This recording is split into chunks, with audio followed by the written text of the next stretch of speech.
One's a Chiefs fan, the other's a Pats fan, and together they make Primetime Dimes.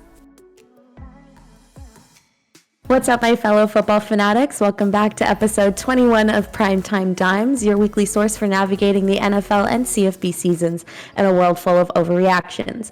I'm one of your hosts, Chelsea, and with me today we have a friend of the show. Meghan Konkle is here. Hey, Konkle. Hi, how's it going? Good. Thanks for joining me tonight. It was a quick last minute sub there, but we're rolling. No problem. At least you have someone useful off your bench instead of on the bench. So you want to tell everyone a little bit about yourself and your favorite football team? Yeah, sure. I am Meghan Konkle, commonly referred to as Konkle. I am living in Hamilton, living the real estate dream. The homeland. Not doing the real estate, just the paperwork, so come at me. So I've got to start somewhere. Right? I don't really have a favorite. I do have a favorite team. It's the Tiger Cats. I have to have a little bit of hometown pride. CFL shout out. CFL shout out. Obviously, the Red Blacks have a little place in my heart, but it's definitely Tiger Cats all the way. I love it. So we're going to kick off the show with our Ptd Fan Shout Out this week. This week's fan shout out goes out to my best buddy in the Bay Area, Francesca. Thank you for listening to all of our episodes and getting into football this season. Your support means the world to me, and I truly appreciate it. And since you're in the Bay Area, I know you don't really technically have a football team, but we're going to say go 49ers. I can't wait to visit you and go to a game together one day soon, hopefully. Got to get my ass out to California.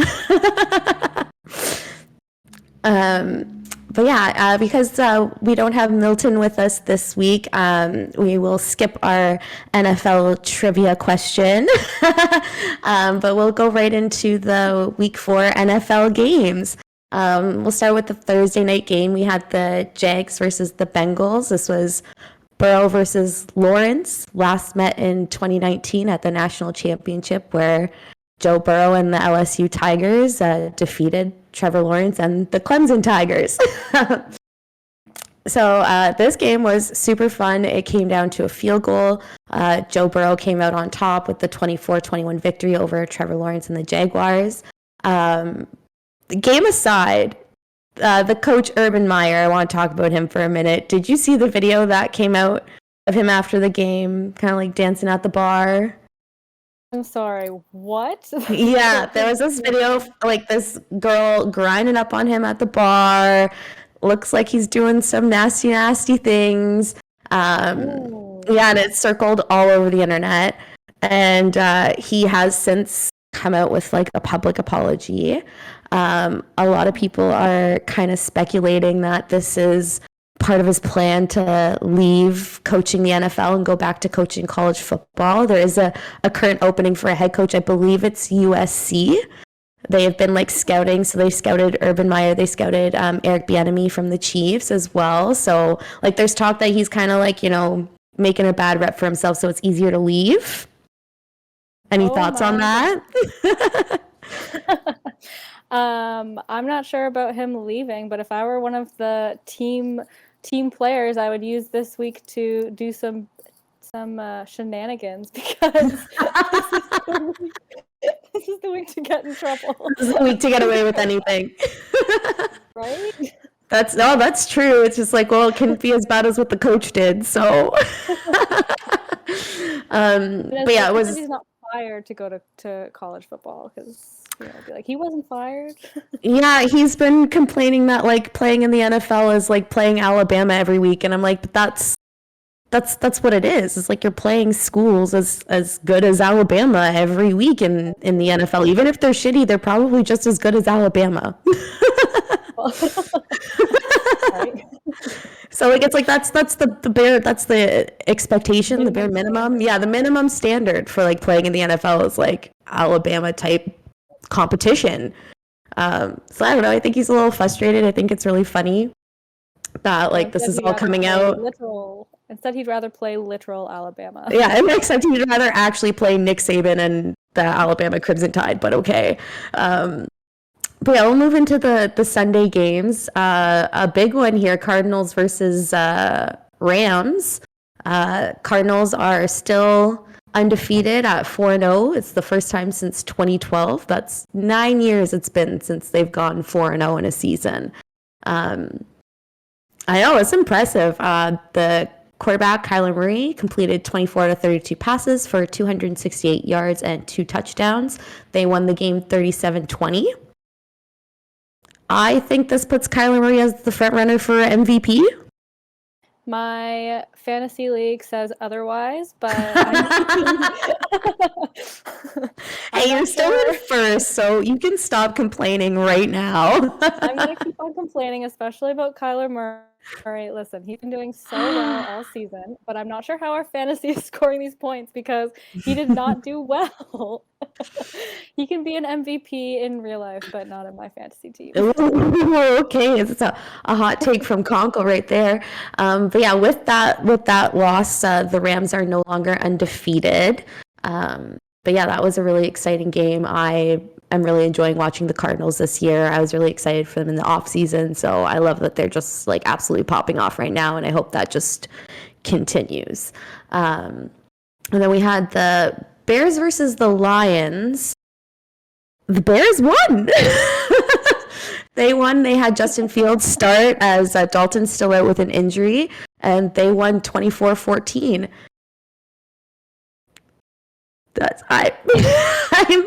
I'm just, maybe it's just, I don't know how shocked I am because they won against the Lions, but the Lions have also been doing kind of well this year. I don't, I feel like the Bears probably deserved a win for this week. They definitely... I'm really happy it came under Justin Fields and not Andy Dalton.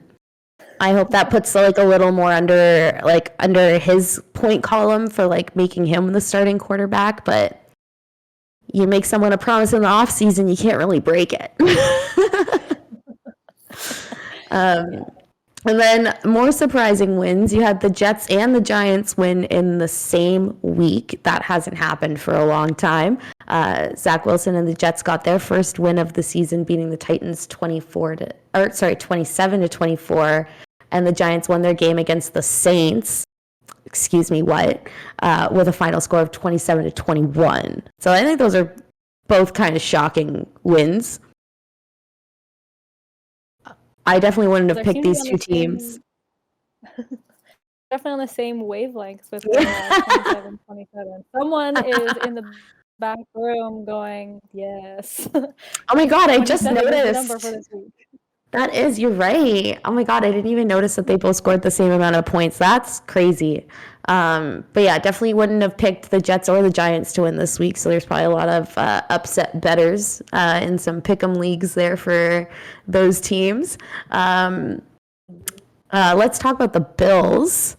I've told you this before. I hate that I'm rooting for Josh Allen this season, only really because he's one of my fantasy quarterbacks.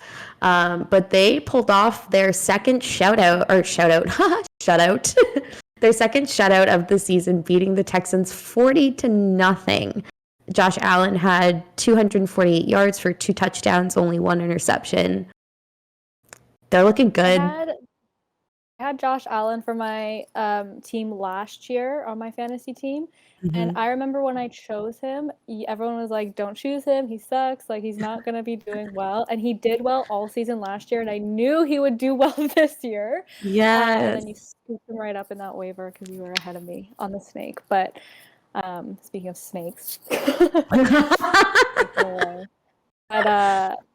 No, I knew that he would do well. And like, he definitely deserves to lead his team to greatness this week. Yeah, I mean, like him aside, like scoring 40 points is really great, especially when your defense doesn't allow any points whatsoever. So that was I don't know who, if anyone, had the Bills defense in either of our leagues, but they probably got mad points from that right there.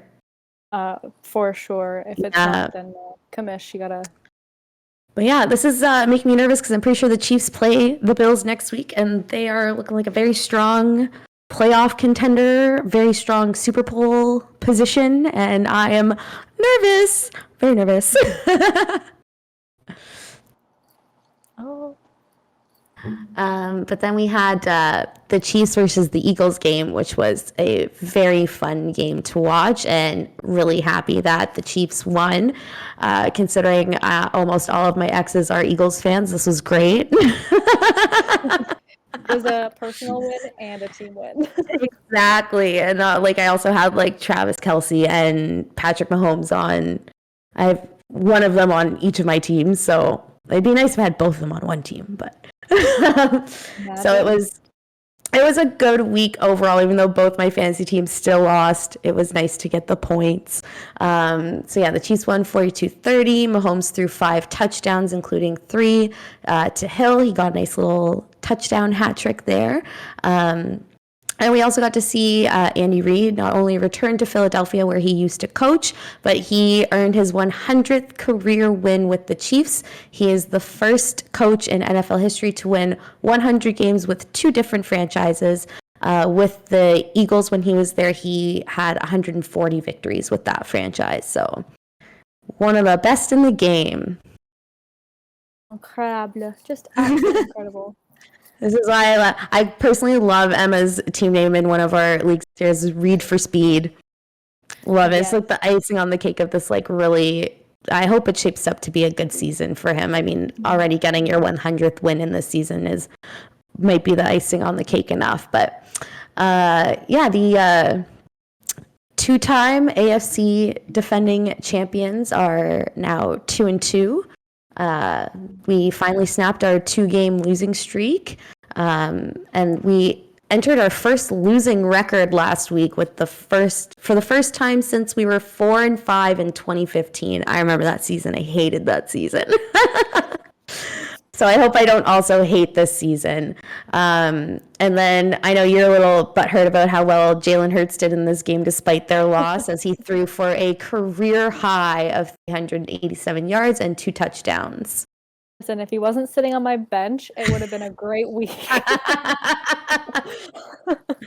You know what? You're lucky. Wait, which bench was this? Was this the TSP league or the sleeper league? Yeah, this was the TSP. Okay, so you know what? I don't have any pity for you, only because Bailey effed up her bench so hard by not touching it that you won.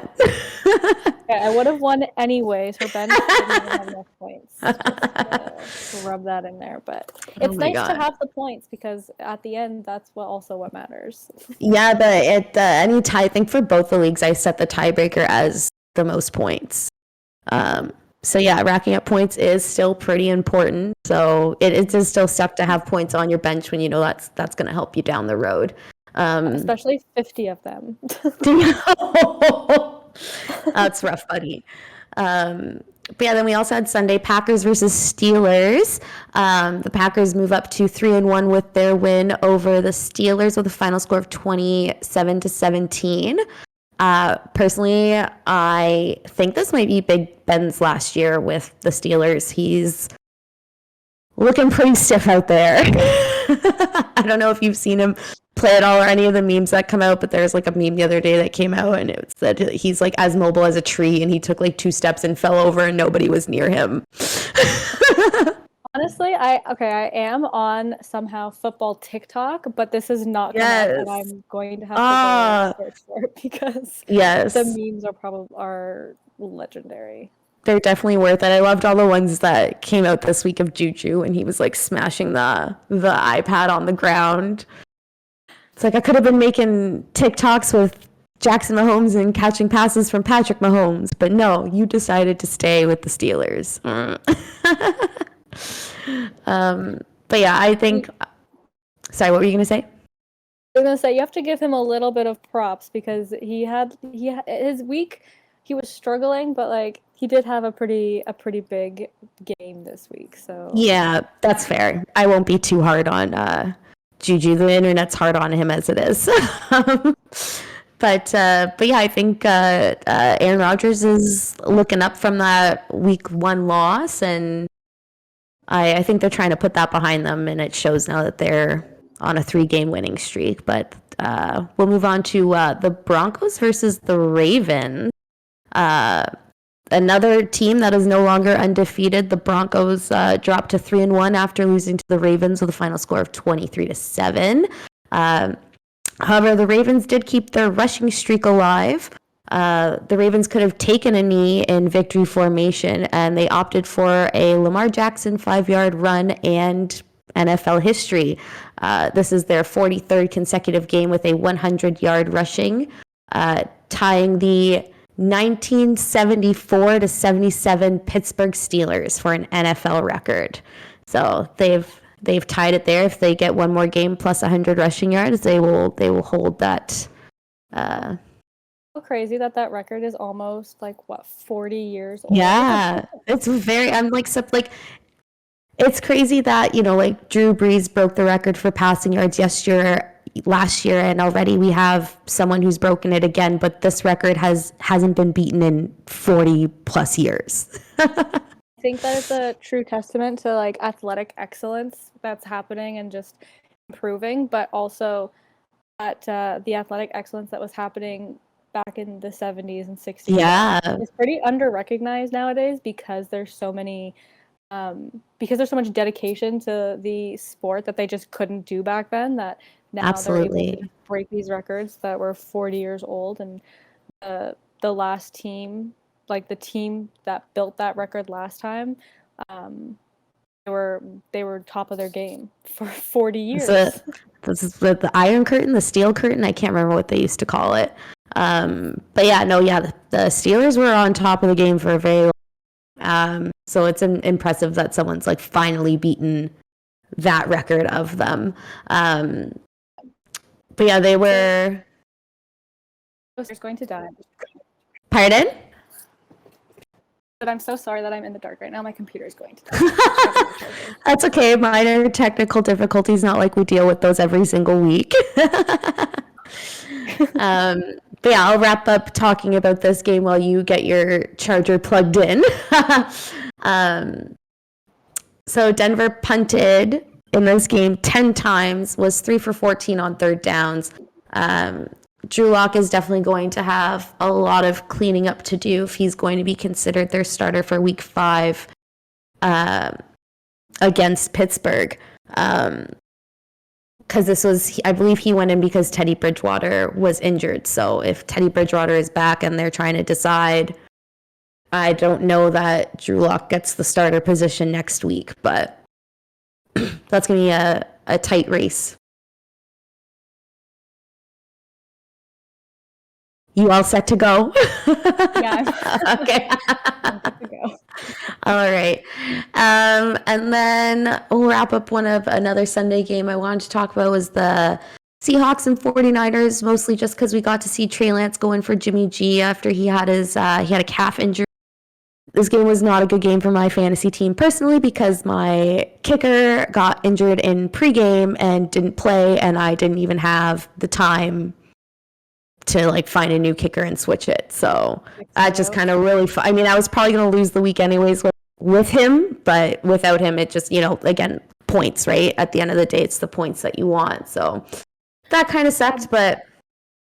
Seeing a lot more players out this year from this season from just straight up injuries. Last year, it was a lot of COVID outs, but this year, all the running backs and wide receivers and kickers and tight ends, they're all just getting injured left, right, and center. This is an insane first couple of weeks. I don't know if it's just because, some players did opt out last season. It's a mix of they didn't play, they weren't training, obviously if you're not training and warming up your body all the time, you try and go out and play, you're more likely to get injured. So I don't know if that plays into it a little bit. I would assume that is a part of it, that, people didn't play last year, you weren't playing against some of the best either too, right? So now you're maybe being a little more riskier with your tackles, trying to get people down. I don't know. Against Alabama last year. But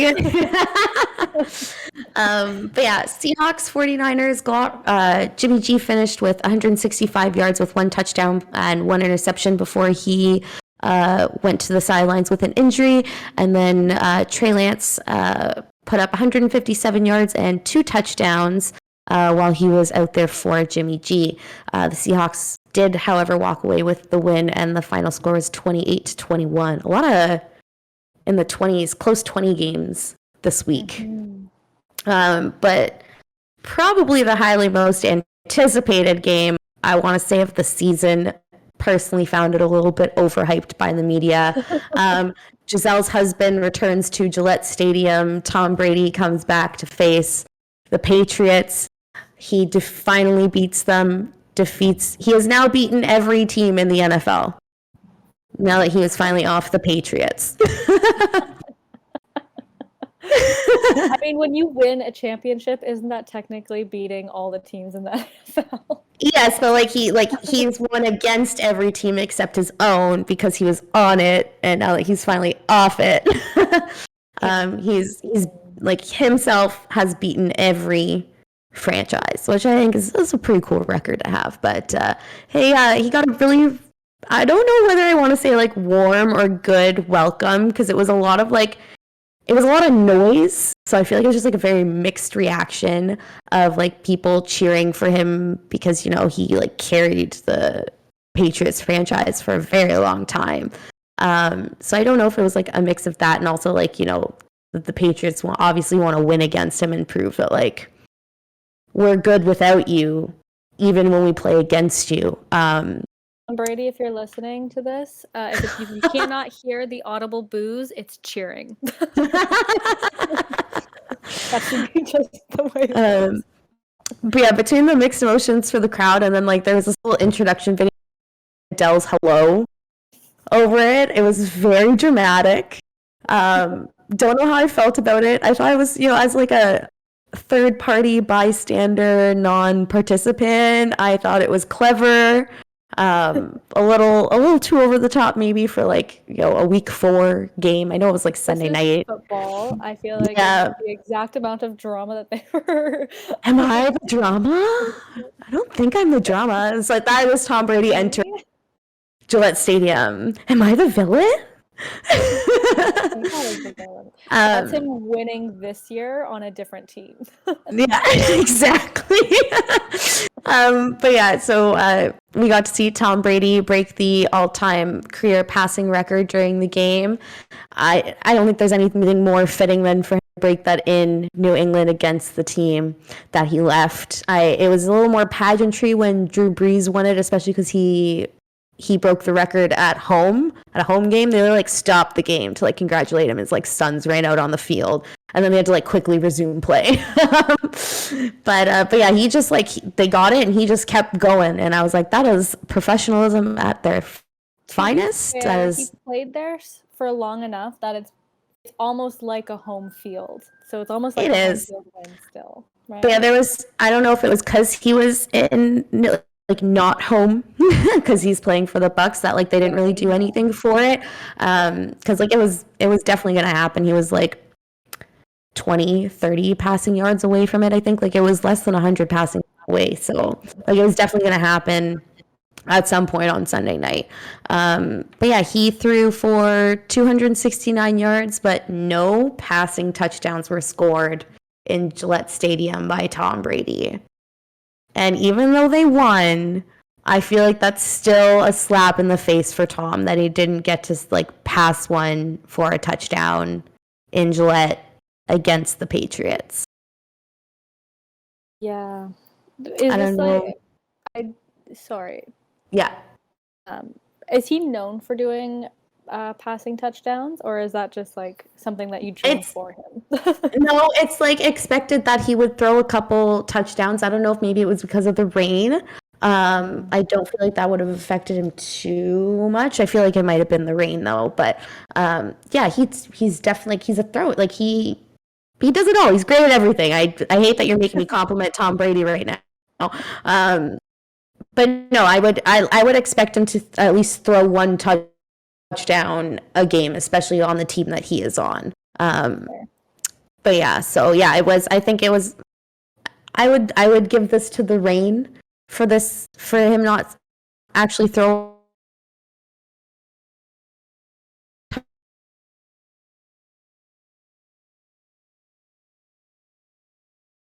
Yeah, I would have been happier if the Patriots won and Tom Brady lost, just because I hate Tom Brady more than I actually hate the Patriots. Like, most of my hate for the Patriots was because of Tom Brady.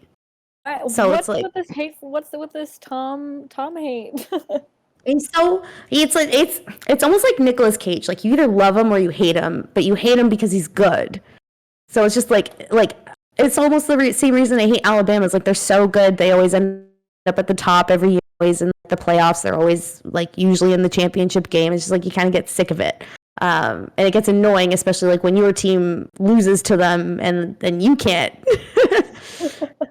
Right? And it's like, I got so excited because, the Chiefs don't, like, it's like, oh, great, we don't have to verse, like, Brady in the playoffs anymore, but, like, we had to verse him in the Super Bowl, and, like, that obviously didn't go very well, so.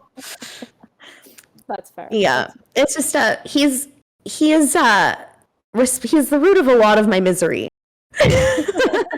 Oh, that's more or less where the hate comes from. It was like that, and when he did a commercial, I don't know if you ever saw it. He used to do, I think this was like when I was in high school, he did a commercial for UGG. And he was wearing like the boots and like, yeah, UGG, like UGG, like Uggs, UGGS Uggs. Yeah, he was walking around in the UGG boots, like the commercials, and I was like, I can't stand this man. This is why you don't wear UGG boots. But yeah, that pretty much wraps up the Sunday games. Oh my God, it's approaching real quick. We started recording a little late tonight, but we have Monday Night Football tonight because we record on Mondays. I don't know if you have any predictions for the Raiders-Chargers game. You have the undefeated Raiders going against they're 2-1 because they haven't played yet. So 2-1 Chargers. I think that the Chargers should win because they have Austin Eckler on their team, and he's the only person on my sleeper league that is yet to play, and I'm losing by 0.40 points. Oh my gosh. Pressure. Have you entered his jersey contest? Oh my gosh, I completely forgot to enter his jersey contest. Did you forget about that? I don't know if anyone else heard about this, but Austin Eckler put out a contest around like the time everyone was drafting. It was like, if you draft me on your team and your team wins that week, I think you have to post it to social media with like a hashtag or tag him. I can't remember what the actual are. But every week he's giving out a signed jersey to someone who has him on his winning fantasy team. Oh my gosh, so this week, actually, we've been winning a lot, Austin Eckler and I, so I could enter it for the past, 2 weeks or 3 weeks, maybe. Yeah, kind of had a signed Eckler jersey. But yeah, I am also going to say the Chargers. I don't think the Raiders are going to stay undefeated for very long, and if any game, it's probably this game that they're going to lose, so I am also going to say Chargers, but we might both be eating our words very soon. No, the Chargers will not lose to the Raiders. They're going to wait till they're against, the Lions or something, and all of a sudden they're going to be like, team? What? What's football? Yeah, I'm going to quickly run down our leaders through NFL Week 4, and then we'll talk a little bit about our fantasy teams. So leaders through week 4, we'll start with passing yards. Recently breaking the record, Tom Brady leads the league this season in passing yards as well as his all-time career passing yards. So that became official as of Sunday night. He is now headed to the pack, which Derek Carr led last week. He's yet to play tonight's game, but following Brady, the standings are Murray, Stafford, Mahomes, and Carr. So I don't know if Carr is going to move up or down after the Monday night game, but we'll have to wait and see. Receiving yards, the leader for the league right now is Deebo Samuel from the San Francisco 49ers. He still holds oh my gosh, I cannot talk today. He still holds the lead through week 4. He's followed by Tyreek Hill, Kupp, Moore, and Devontae Adams. And then for your rushing yard leaders, Derrick Henry definitely put the team on his back this week and now holds the lead in rushing yards. He's followed by Chubb, Mixon, Elliott, and Montgomery. So yeah, a nice little change up from last week. But yeah, let's talk about our fantasy teams. I know you're on a hot roll there, Konkle, with the. I don't know where you are in our sleeper league, but you're You're first in the TSP league. And I'm kind of proud. I have to say, I am proud. But I'm mad. It's been quite the journey because when we were picking our teams, I 100% thought I was getting the short end of every stick. And I thought, oh God, I have the worst players. And I know Mariko was like, was your last draft better? And I was like, yes, it was. And yes, it was. Oh, you fell victim to the double draft. Did feel the killer of the double draft. But I'm 8th in that league, and then I'm first in our TSP league. So oh damn! Somehow the fantasy gods have smiled down on me. I also definitely I had like spreadsheets. I had videos, I had articles. I was reading. This is how I draft my teams, stealing everyone else's picks. And for the sleeper league, which we did first, I absolutely chose just based on like my spreadsheets and everything. And then for TSP league, I went from the order of how everyone chose in our sleeper league. Well, that's like a really interesting. That's kind of smart too, because we had the same amount of people. And if you had a different draft, because I had the same draft spot, but if you had a different draft spot, you can be like, okay, what did this person draft at this spot in our other league? And if they're still available, is that going to work out for me? Like, that's a good strategy. I went in order going down. I was like, oh, yes. Because, yeah, I do. Then this running back, then this wide receiver. Yeah. Ah, you fly girl. Damn. So yeah, I did not prepare. My team for TSP turned out really good because it was all the number ones in order, like based on what was left in TSP when it was finally my turn. Oh, that's so smart. I was like, I hated doing, because I did that. So I went to go do the draft with Bailey because it was Bailey's first year. And she drafted a better team than me. No, she didn't. They don't play better, let me tell you. Well, not this week, but she's been doing pretty well except for this week. But I had to do our sleeper league like it was just me. Like she wasn't in that league. Like hanging around watching TV, and I was doing that. I literally did zero research. I had like one sheet of paper, like one little cheat sheet of like, draft these people, do not draft these people. Didn't have a reason beside the like, do not draft these people. And then they'd come up and I'm like, why did I put you on that list? And take them anyways. So that's probably what fucked over. But then she was sitting beside me for the TSP draft, the one we did second. And every time it came to her turn, she would just look at who she still needed. Like I told her like your players and then these players and these players. So she would look at what she still needed for like her priority positions, and then she would look at who's still available and just pick the best available from that spot. And I was like, I wish I could do a draft without any, like girl has probably never watched a football game, maybe the Super Bowl. I don't know if she's ever paid attention. And like just to have the like the sheer unbiased opinion while drafting probably came in so handy for her, because she would have taken players that I would have like really resented. Like Josh Allen. I'll say it again. Josh Allen, because I would have been able to get him. I don't resent him enough to know he's good to take. But there's some players I will not take, like no matter what. And I just like, I can't put my head over my heart in some situations. She was like, done. And like, she'd make her pick so quickly and I'm like running down the clock. But yeah, no, I am happy you beat her this week though, because she was on a hot roll there for a rookie. But both my fantasy teams lost this week. They both suck.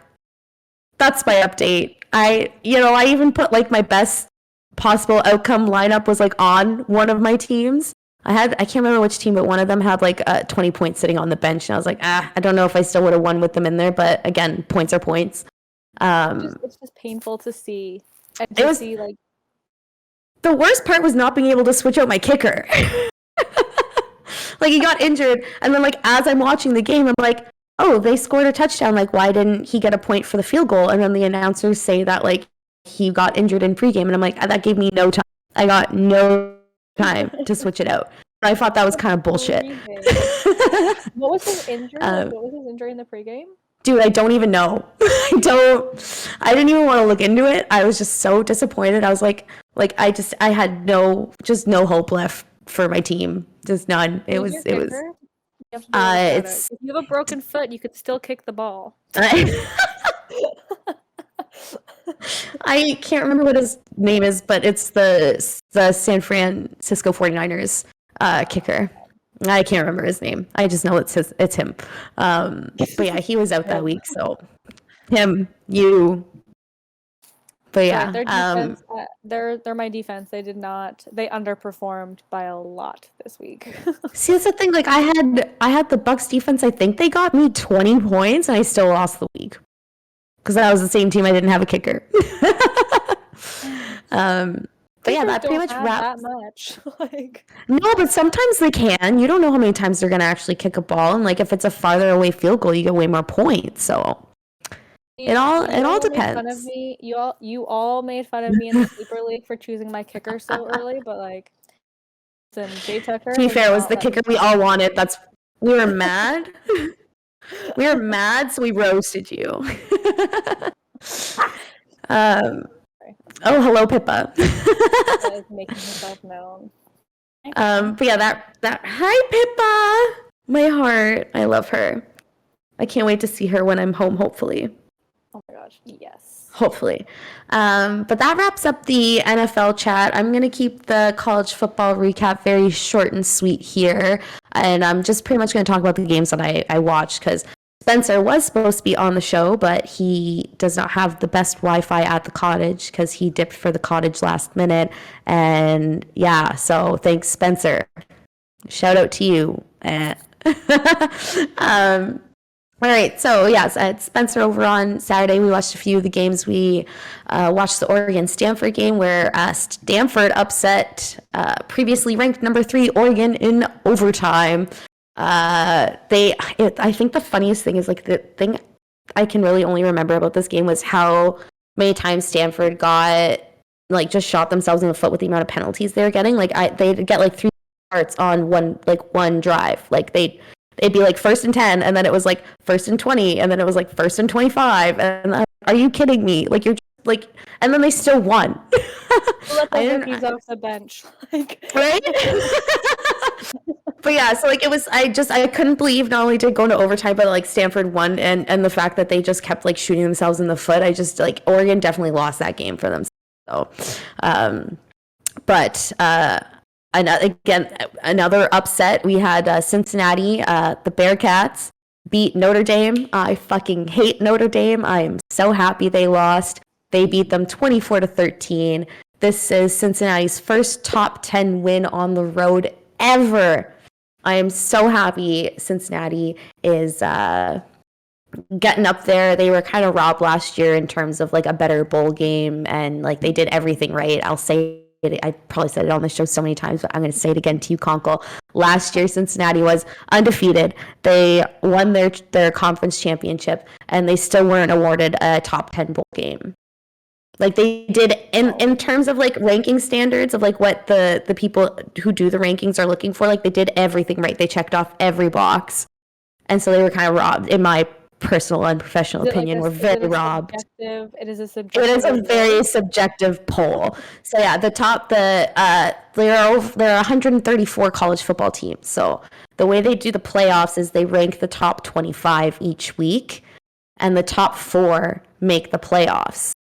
And the rankings don't actually become official until like mid-season, but they still put them out every week just to show you like, you know, what gets you moving up and what gets you moving down.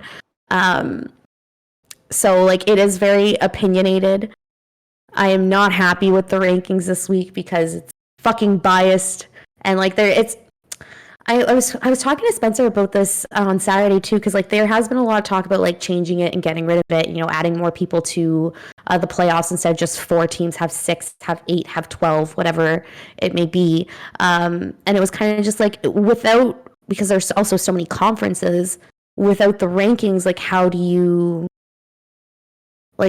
determine who's in a playoff or not? Because you could have like the SEC conference is stacked, and like the ACC is not. So it's like, and then you would have a bunch of teams, like if you went by conference championships, you'd have a bunch of teams who have no right being in the playoffs over some other teams. Like it's just, the whole structure makes no sense. So we were talking about how it would, I think the best way to do it would to be almost like the soccer leagues do in sort of like a premier league, a champion league, where it's like the top 5 in like the secondary league would replace the bottom 5, and there'd be like a shuffle every year. So then eventually the teams would filter out, so you have like the best in the top, and like continue down. That's all I could think of. But let me hear your. They need to make like an Excel sheet first of all, and like a fantasy football league. They need to give like certain, like for the game, you need to like score, you need to do so many things, and you get points for that, and then automatically at the end of the game, you're ranked based on like how you perform in the game, like how your defense performs. How like I like that. When you win the game, you should get more points. Because you could lose, let's say it's like a top 10 matchup, and like that, like you could lose that game but still be ranked pretty high because it was expected to be close. You were expected to lose. Whereas like if like an unranked team blows out a top 10 team, they get pushed so far down the rankings because it's like you shouldn't have even been close to losing that game. So like it's those opinions that I don't understand how those factor in. But if they had some sort of point system to go along with the games, like you said, I think that would make the scoring betting system. I think that having some sort of like points or like things that they specifically have to do in a game that have to like factor into the rankings along with like the opinions of the people who make up the AP pool. I don't know. Well, it's like in a betting ring when they're awarded like a percentage, and depending on how much percentage you win is like how much you win from your bet. Is that kind of like man, you're talking to the wrong co-host. I don't bet. That's a Milton question. I get too carried away with betting. I make like the ridiculous bets where it's like I have to do something stupid or like post something on my social media. Well, now we're talking. Hold on. But yeah, two big upsets there. Oregon lost. Notre Dame lost. They both moved to 4-1. I believe 4-1. Yeah, this is week 5. And then we have Georgia, who versed Arkansas, who had their second week in a row that they had a shutout. They won 27-0. This is where I have a problem with the rankings. Alabama is still ranked number 1 after beating Ole Miss this week. But Georgia also has the same record as Alabama. They're undefeated. They just went 2 games in a shutout. One of those games went up to 65 points. This one went up to 27 points. So, I don't know if they're just not even counting Georgia's defense, but like I personally thought that Georgia would have jumped Alabama in the rankings this week. And like the last time I saw someone jump Alabama in the rankings was in 2019 when LSU I think they deserve to be ranked number 1 far before this, but they were ranked number 1 after they had to play Alabama in regular season and they beat them. And it was like, okay, well, since you actually beat Alabama, here's your number 1 spot, because they can't actually justify giving it to Alabama if they lose to a top 4 team. But I don't know if it's just because like Georgia didn't get a shutout against Alabama that they're still ranked second. But I think this. Go ahead. Sorry. Yeah. No, what were you gonna say? So what I'm hearing is that in college football, in order to be the best, you literally have to beat the best. Exactly. No, that's pretty much it. And the best is almost always Alabama. And like if you don't get a chance to play them in your regular season, it's really hard to like justify putting them above Alabama in the rankings, because it's like, well, you didn't beat them and Alabama's still doing good, and it's like, but isn't Georgia doing better? Aren't they? But yeah, that's all I'm gonna have to say about Georgia and Alabama, or else I'm gonna get red in the face and super heated. But I will talk a little bit more about the Clemson Boston College game, because I was so nervous for this game because of what happened last year. I mean, we won last year, but it was much closer than it should have been. And Boston College had a really good game the week before this one, so I was just super nervous going into this game. But Clemson won 19-13 against Boston College. Again, not nearly as exciting as their matchup last year. I'm just happy that Clemson is finally on a winning record again. I believe it's 3-2 now. They're up. Was it enough to keep them in the top 25? No. They are officially an unranked team. They haven't been unranked. I know. They haven't been unranked since November 2014. It's been a long. This is a big blow to my orange heart. The shame that team must be feeling in the locker room from their coach. I don't understand how they win and get dropped out of the top 25. Like, this is another issue I have with the rankings, is that they now have a winning record, but still, that's not enough to keep them in the top 25. It's madness. All right, let's talk about the Clemson versus Boston College game, because Clemson won 19-13 against Boston College. Not nearly as exciting as their matchup from last year. I mean, they won last year, but that game honestly had my heart beating 1,000 miles a minute. It came right down to the end, and we pulled off the win, and I was like, phew, cool. And then we went to face Notre Dame the next week and lost in double overtime. So and that was also the 2 games that Trevor Lawrence was out for because he caught COVID, and we had DJ Uiagalelei in. Although he is not looking as confident this year as he was in those 2 games last year, which is kind of shitty because I thought he was really going to pop off, but so you're telling me that the games this year were less clumching for the butt cheeks? How much? What's the word? How much anticipation for the game? Oh my god! What was it? Not the game against Boston College, but last week's game. Like, I didn't even want to watch it. Like, I was like, I don't want to watch this game because I was so nervous for it, but I did it anyways, and they lost. But yeah, this is. I'm just. I'm happy they won this week. It, like I said, wasn't as exciting as I thought it would be. But that win was not enough to keep them in the top 25. They are officially an unranked team.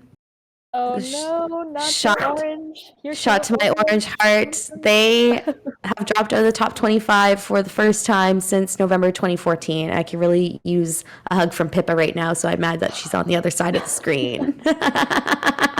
2014, that is a long time to be in the top 25 to just and it's disappear. Not even the top 25. Like, they were pretty much in the top 10 for a very long time as well, even like top 4 for at least like a few consecutive years. So it's just, it's hard to wrap my brain around when you're used to winning. Do you know what team like took their spot, kind of like what team came up from? I think it was some school in San Francisco. I don't know. It was a San something school. Not impressed. But yeah, they did win, and this can be mostly attributed to probably our running back Colby Pace, who rushed for 1 TD, 125 yards. He had 19 carries. This is the first time that he racked up 100 plus rushing yards all year. And then we had our wide receiver Nagata also helped out with an impressive 111 receiving yards in the win. So it was I'm really happy to see that our wide receivers are doing better, because that was, I think, our issue coming into this season. But most of our points consisted of special teams. Got to give it up to my boy BT Potter, who had a perfect 4-for-4 kick. He contributed 13 points to the win. So God love him. I know Emma's going to be very excited for this kicker when he enters the league. But the BC's only offensive touchdown came from their running back, Pat Garrow. I think that's how you pronounce it. Garrow the third. Anyways, can we say this incorrectly? I am like the worst for getting names right. I do apologize, but I try my best. But yeah, this is their first loss of the season. They fall to 4-1, and the Tigers' record improves to 3-2. Like I said earlier, the Tigers dropped out of the top 25, but They are third. I looked up the rankings. They're third in their conference in the ACC. So there is still maybe just a little glimmer of hope that they may get to defend the title. They're currently 6-time ACC champs. So I would just at least like to see them get the chance to defend the title. Honestly, the beginning of the season was looking pretty bleak for that. They're definitely out of the playoffs, but they might have a chance. But yeah, I think DJ will need to get a bit more confident. Like he's not playing like he was when he had to go in to start last year. So that's a little disheartening, but I hope he finds his groove and gets a little more confident there. I'm going to skip the Auburn versus LSU game because I wanted Spencer to talk about that one. But the only thing I have to say is I was supposed to be at this game, and you know what? I'm sad I wasn't in Baton Rouge, living it up in New Orleans. But the Auburn winning against LSU in their Death Valley, I'm happy I was not an attendee at that game. So we'll just go right into the college football rankings after week 5. Not surprising, Alabama number 1, Georgia number 2, and then we have a little shuffle here with Iowa at number 3 and Penn State at number 4. So those are, if we were to have the playoffs next week, those would be the 4 teams that would play. Very surprised to see Iowa up here. I know they've been doing really well this year, but okay. I would have loved to see Cincinnati in the top 4, but they're at number 5. Oklahoma, the Boomer Sooners, are number 6. The Ohio State is ranked number 7. Oregon falls to 8 after being at number 3 for 2 weeks. Michigan U breaks the top 10 at number 9, and BYU holds the 10th spot. So yeah, it's a big, I know you're not very familiar with college football, Konkle, but there was a big shuffle in the top 10 this week. These are not our usual suspects. All right, for college football, what Yes. team was it this year? And I think that you've talked about it on an earlier episode. What was the team that switched up their coach this year? And he's only running strict, I think it might have been Iowa. It was a blue team. And they're running a really strict only passes or something. Oh, it's Notre Dame. I've been giving Notre Dame crap for not running the ball, and Spencer can attest to this. Every time they had the ball, I was like, are you going to run it? And they didn't. And if they did, they did. I did say, I was like, come on, Notre Dame, run the ball. And they ran the ball for a touchdown.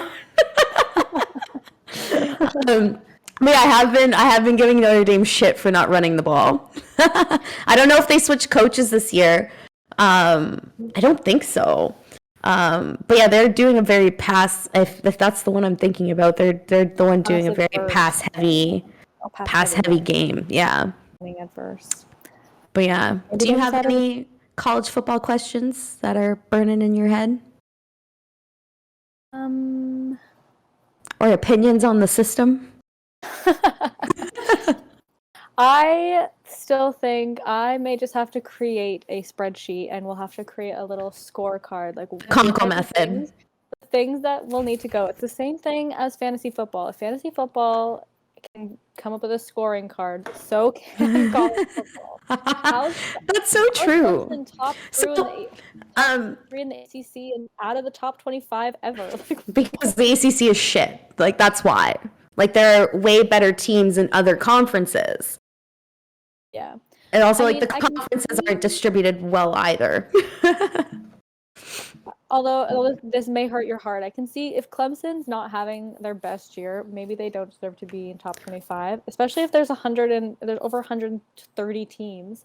You're just breaking my heart. It's fine. Performing better. Even on my spreadsheet, Clemson may not be in the top 25. I would like you to develop the Konkle method, and we can just use it for ourselves to make our own rankings. I think that'd be really funny. But I don't know if you real rankings. I don't know if you ever knew this, but the college rankings used to be done through a computer system.